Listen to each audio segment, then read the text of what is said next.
О боже. Як ти вот? Влад, ти вижив? Да.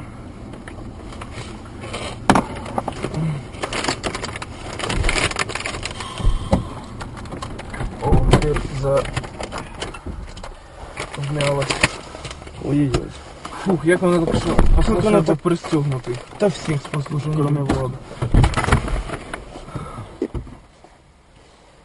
У мене двері не відкриваються, то я. Жека, вилазь через мене.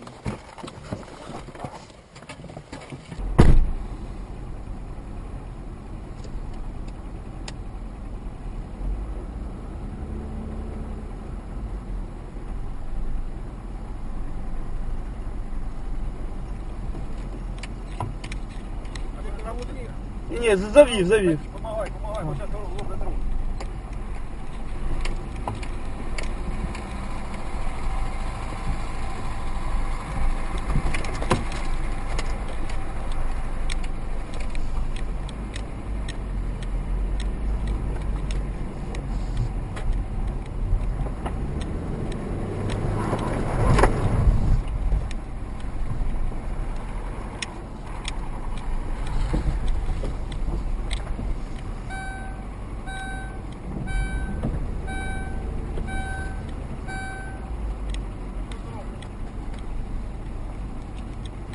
Все.